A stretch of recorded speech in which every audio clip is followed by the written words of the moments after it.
Other interesting business news, you have American-made toy orders going through the roof as tariffs are starting to go left and right. Now, this comes to us thanks to leaks over at New York Post, in which they say, quote, U.S. factories are slammed with orders after Trump puts tariffs on China and Mexico, or specifically their imports. Oh, I was going to say, you can see some of these iconic American brands like Little Tykes. One of the executives over there. Now they say, quote, toy makers with U.S. manufacturing facilities are getting slammed with orders as the industry scrambles to negotiate with a new slew of tariffs from the Trump administration. MGA Entertainment, which makes Bratz, which that's still a thing? Jeez Louise.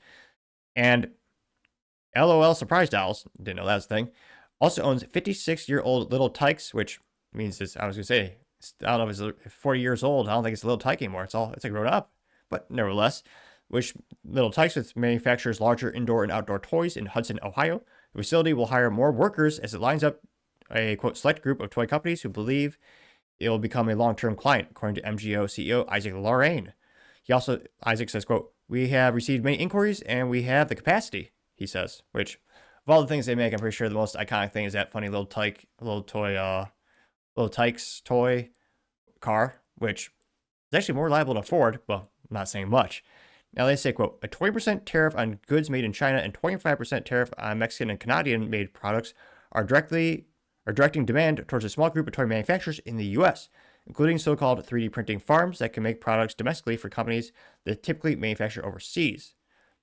Now they say Paul Young, owner of Pi Games, PYE, which operates 560 3D printers, geez Louise, that can produce small toys en masse, came to a toy fair at the Javits Center in New York City this week and hung a huge banner touting Made in the USA, no tariffs. Recent clients have included Amarillo, Texas-based Hey Buddy, Hey Pal, which turned to Pi Games to produce 20,000 minifigure dragons that it then shipped to China to be stuffed into plastic eggs before coming back to the U.S. as part of the egg-mazing decorator kits. The 20,000 dragons are produced within 10 days. They also note that Curtis McGill, founder of Hey Buddy, Hey Pal, said it had to pay tariffs on egg-mazing kits that were shipped back to the U.S. from China despite the dragons originally being manufactured in the U.S. Still, he's hoping it pays off in the future when Pi Games can be more able to handle mass production. He says, quote, it's an experiment to see if 3D printing might work for us as the technology gets better to develop a relationship with someone who's going to do this in the U.S. I'm hoping we go from 20,000 units to 60,000 units next year. They also note that, I was going to say, here's another one of those iconic toys, little sandbox thingamajigs.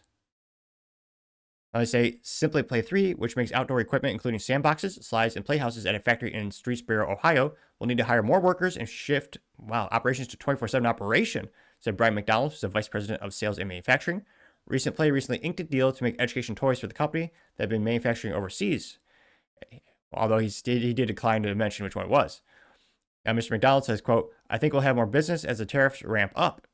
They also note that Simply Play 3 is also partnered with Canadian-based Kalani, which makes collapsible Permian dog crates. They'll be sold in the U.S. later this year for prices between $350 and $650.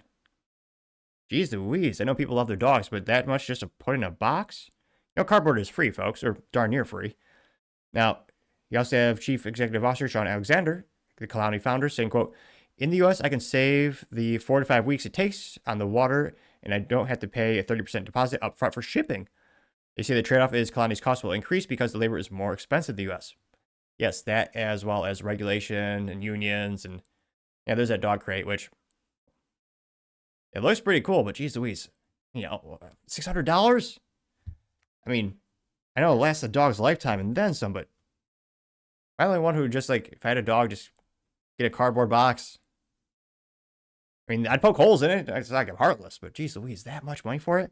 Now they say Simply Play's toys, and actually their starting pay in Ohio is $17 compared to the $3 to $4 per hour in China. Now, Alexander estimates it'll cost him between $70 and $90 more per unit in the U.S., which is nearly offset by higher costs shipped from China. He says it's not a wash entirely.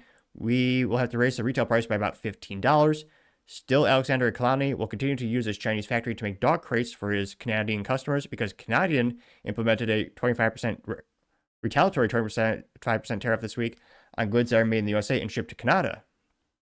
So, I mean, it sounds like a win-win in terms of, you know, more American jobs, more American products, and it will cost a little bit more. So maybe the parents just buy less crap for the kids. Because let's be honest, how many of these toys just get thrown out within a couple of months? I mean, kids have way too many toys in general. But yeah, this is a very fluid situation with all the tariffs left and right. And again, Trump's going to be making deals with the countries. So who knows how much is this short-term posturing versus long-term implementation. But yeah, we're going to see some more American jobs, American products. It seems like pretty good to me. Unfortunately, the price point is going to go a little bit up.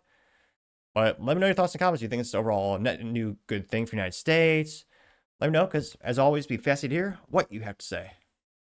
Thank you, everyone, for taking the time to tune in today. Again, try to get to 5,000 subscribers by the end of the month. So if you can click that button, I greatly appreciate it. Also, give me a thumbs up, thumbs down, or a comment. It's a great way to give me some additional feedback, letting me know how I can make sure better and better. Lastly, don't forget to take time to tell your family, tell your friends, tell your coworkers, heck, tell your enemies, tell anyone and everyone. Just stay safe, fight the good fight.